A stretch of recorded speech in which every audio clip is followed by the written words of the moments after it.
আসসালামু আলাইকুম। তো ওইদিন আপনারা শর্টে দেখছেন হয়তো যে আমরা ওইদিন সরিষা ফলাইছিলাম। তো সরিষাগুলো কি হয়েছে আসেন দেখি।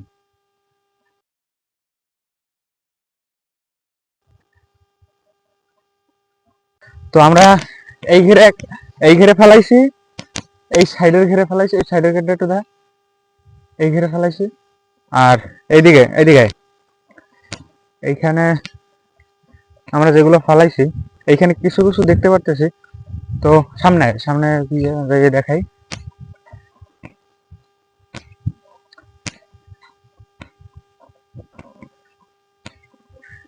কিছু সরিষা ফোটাইছে দেখতে পাচ্ছি আমরা। এখানে এখানে একটু কর, এই যে এগুলো কিন্তু সবই সরিষা গাছ। এখানে এইখানে ফেলাইছে, আবার এদিকে আছে, এদিকে এখানে এই যে ফাটাগুলো দেখতে পাচ্ছেন, প্রতিটা ফাটার মধ্যে কিন্তু সরিষা গাছ। প্রতিটা ফাটার মধ্যে, এই ফাটার মধ্যে সরিষা গাছগুলো দেখা তো, এই যে এগুলো কিন্তু সবই সরিষা গাছ।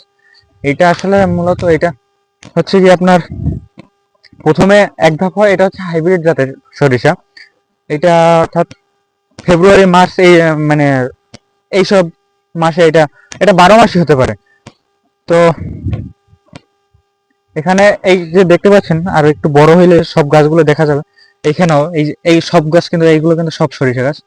আর একটু বড় হইলে আপনারা দেখতে পারবেন, আপনাদেরকে দেখাইতে পারবো আসলে যে সরিষা গাছটা মানে এখানে এই পুরো পুরো যে এইটা দেখতে পাচ্ছেন, এইটা ওইটা দেখা, ওইটা দোনোটা মানে দুইটা, আর ওই সাইডে একটু আছে, তিনটাই কিন্তু সরিষা গাছে মানে সবাই সরিষা ফলানো হয়েছে। তো একটু বড় হইলে দেখাতে পারবো। তো গাছ যখন ফোটাইছে ইনশাল্লাহ বড় হবে, আপনাদেরকে দেখাতে পারবো। ধন্যবাদ।